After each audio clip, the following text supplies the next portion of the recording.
This weekend on the main card of UFC 280, we have a possible title eliminator between the former double champ over the KSW, gamer Mateusz Gamrot. He's taking on Benny and the Jets, Beneil Dariush. And we look at this matchup, and you have a couple of guys that do both things very well. I mean, both guys very good grapplers, both guys very good strikers. They put on very, very fun fights. And for Dariush, he suffered a couple of setbacks. Like, I think back to the time he had the draw against Evan Dunham, and then a couple of fights later, he gets finished by Alexander Hernandez, and also a loss to Edson Barboza. And the questions are, is this guy chinny? Can he really have some tough fights? And my goodness, has he ever proved that in the last little bit, especially like the Holtzman fight or the fight that he had against Drakkar Klose, oh, this guy can chuck some leather. Well, that's the good thing about Beneil Dariush. He is so skilled as a mixed martial artist that it doesn't really matter what his liabilities are when it comes to his durability in his game, because we have seen, especially early on in his career, he was able to get clipped by shots, get hurt, and not really be able to recover as a result of them. But throughout his recent tenure, even think back, like, this is a real quote from Beneil Dariush. It was, I got hurt by a Tony Ferguson up kick. You go back to the Ferguson fight, he gets hit by an up kick, kind of goes down in one of those weird, awkward ways where you don't really know if he's just, like, jumping in the guard or if he got hurt. But if you listen to Dariush, he openly admits, like, I got hurt in that fight. But if you also watch that fight, Beneil Dariush looks pretty darn good grappling in the matchup. But I really do think, and this is a weird thing to say, but this fight and what your prediction is on this fight really comes down to what your thoughts are of Tony Ferguson at this stage of his career. And if you want to disagree with me, please feel free to. But let's say you think Tony Ferguson is the guy who he showed in the first round against Michael Chandler. He's confident, he has striking, he can go out there, land his own power shots, because again, we're really thinking about the first round, not the front kick round. That's a really good fighter. Like, that's a fighter who I think would give troubles to a lot of guys in the top 15, but the problem is, and again, you can make this argument too, and I can't really disagree with you, is, hey, he's also lost 4 straight fights in a row, so how good was he at any singular point? And that's the thing. I mean, you look at it, for Charles Oliveira, pass the test, wins the title. For Beneil Dariush, pass the test with flying colors. Does he get a title fight? No. Does he get a fight against Islam Makhachev in a main event? Yeah. And then he broke his fibula and had an ankle injury, and then decided to kind of let it heal on its own. So it seemed like Dariush, they were going to try and remake that Makhachev fight. Makhachev fights Bobby Green, and now he gets a title shot off the Bobby Green fight, so Dariush is left on the back burner. Now, the injury that he did sustain earlier on this week, it was one of those ones where you break that, it's the long bone in your leg that goes down to your ankle, and then with the advice of doctors consulting, 6 to 8 week recovery if he just kind of let it heal on its own. Surprisingly fast. Went that way. And then, well, it's been a lot more than 6 to 8 weeks before we've seen him ready for action. And I go down through his overall record again. You look at the way that Dariush has been winning these fights. The Holtzman fight, the win against Drakkar Klose. Really giving it his all, and it's blood and guts performances. And I know you can draw parallels from both the hot sauce Holtzman fights, because Gamrot also fought him and also beat him impressively. But when you look at both of these guys, obviously great grappling, great wrestling, everything that goes on with a well-rounded skill set. For Mateusz Gamrot, ADCC European champion just as recently as 2019, to go with a great freestyle wrestling base. But oh wait, he goes for ankle picks for takedowns and odd angle things as well. Both these guys, again, skill for skill, very well-rounded. Who's the harder puncher? Who throws more volume? I think Dariush hits a lot harder. I think Gamrot throws a lot better volume. But for the people that didn't believe in Gamrot, he was about a plus 200 underdog against Armen Tsarukyan. That was my question. Do you think he won that fight?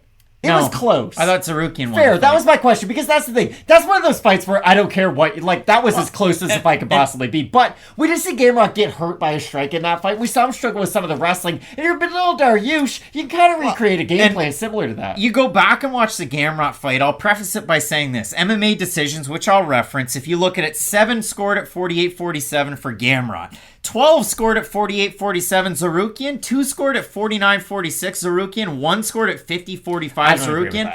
But in that 4th round, it was a spinning back fist from Tsarukyan that dropped Gamrot, and the commentary didn't even react to it. It was almost like, hey, Gamrot fell down. And then on the rewatch, oh, wow, that was a spinning back fist that landed flush. So it was a knockdown for Tsarukyan. I thought Gamrot, obviously, not just getting the win, but proved a lot of people, not necessarily wrong, but hey, this guy really is on that 100%. Level. He really shut down the Uber prospect in just getting that win. But it was a very tightly contested fight. And that was just going to be my point. Like, I don't care if you thought Gamrot won or lost that fight. He had a really competitive fight against another one of the most skilled guys in the division. I just think that's a great litmus test for, okay, now you can go on to fight other guys who are ranked. The thing is, Beneil Dariush has been in there with some of the best fighters, arguably of all time, not even of just our generation. So like Evan Dunham. Like Evan Dunham, exactly. But I was very interested to see, how does Gamrot do if he's not able to get the initial takedown attempt on Dariush? Because I really do think Beneil is the more skilled fighter on the feet. Now, to be fair, you couldn't say that his whole career, but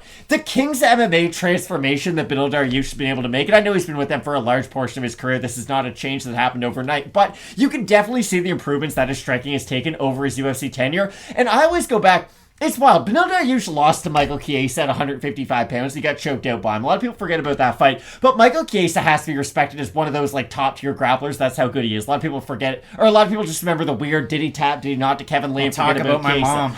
But I look at this fight, and I do think that Gamrot, okay, he struggled in some of the striking with Armen Tsarukyan, who admittedly is faster than Dariush probably, but I wouldn't say he's the technician that Dariush is on the feet. I just don't know what Gamrot's answer is going to be other than trying to brawl on the feet, because I do think Dariush is more technical from a longer range. I think he can use the kicks a lot more to his benefit, because we've seen Dariush go to the body, go to the leg with his kicks. Not a huge head kicker. He'll do it every now and then because he is such a good grappler. He doesn't really worry about what he's throwing, but I just don't know how Gamrot's going to make this fight close on the feet if he isn't able to get the takedown. I do like the accumulation of volume, and I think in a 3-round fight, that's conducive for a guy like Mateusz Gamrot. And if you do look at it, I mean, you consider Gamrot just in the UFC in a vacuum. Guram Kutateladze, he loses that fight by split decision. I thought Gamrot beat Kutateladze, and I thought he lost to Armen Tsarukyan. So take that for what it's worth. But both of those fights are fight of the nights. He's got a performance bonus against Hot Sauce Holtzman. He's got a performance bonus against Jeremy Stevens, where he just finished him lickety-split and sent him packing for the PFL. And then his other win is against Diego Feia, who has a more impressive win. Beneil won by split decision. Mateusz kneed him kind of as he had his back and broke his rib, and then tried to choke him out. Different points in his career, though. Tried to end it. But if you do consider the odds in this matchup, Dariush open a plus 135 underdog. He's about a plus 160. For Gamrot, he's gained open minus 155, minus 195 right now. We have a look at the Tapology votes, Matt. Surprised us they are to you, but I'm going to say over under 65% Gamrot, the former KSW. I think they'll be close to 50-50. I really do.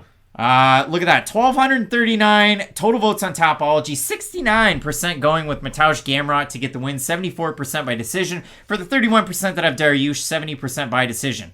I don't know how that leg healed. I have no friggin' clue. That's the thing. If there was an extended layoff for Beneil Dariush, I think this is as 50-50 of a fight as there is on like the whole entire card. You had mentioned Dariush. Not just does he have good takedown defense, can he play baseball, Matt? He has 81% takedown defense in the UFC. And the guy's a black belt in jiu-jitsu, and it's not like a fake made-up one. Like, this guy can submit you. Evan Dunham was the last guy to get a takedown on Beneil Dariush, and if you go back to that fight, that was back in 2017 before Dariush beat Thiago Moises, Drew Dober, Frank Camacho, Jakar Close, Scott Holtzman, Diego Feia, and Tony Ferguson. So, Matt, we round out the video here. I think he kind of shaded it a little bit, but what's the pick in the matchup? I wanted to pick Beneil Dariush. Again, I came into this video thinking, okay, he's the more technical guy on the feet.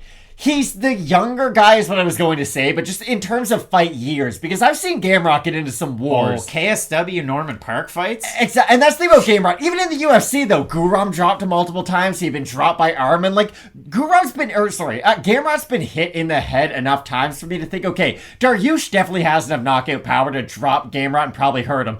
The opposite also has to be said, though. I've seen Dariush get hurt enough times on the feet for me to think, okay, if Gamrot does sit down on a big hook, he can probably hurt him. So then it really comes down to the grappling. And I gotta be honest, both these guys are phenomenal when it comes down to the grappling. They're both good wrestlers. They're both good at exchanges on the mat. They're both good at scrambling.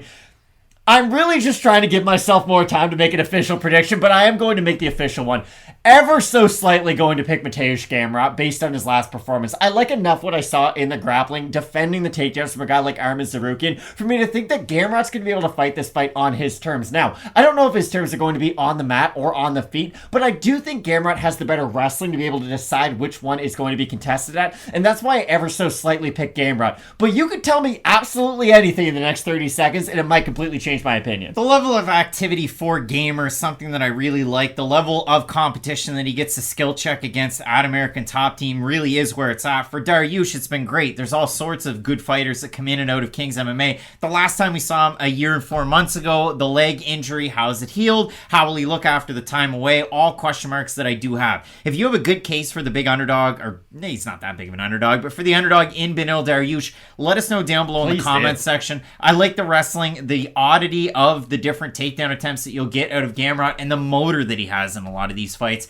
as a reason why I will go with picking him. But again, volume for Gamrot, I love it. Dariush with the punching power, that can really be the equalizer. So let us know down below in the comments section who you have. Both of us going with Poland's KSW's former double champ, Mateusz Gamrot, to get the win. Matt, it's time. Petr Yan, Sean O'Malley. Incredible fight. You got 2 title fights up at the top. You're not going to want to miss. Keep it locked in with Fight Night Picks, we always say. Let's get into it.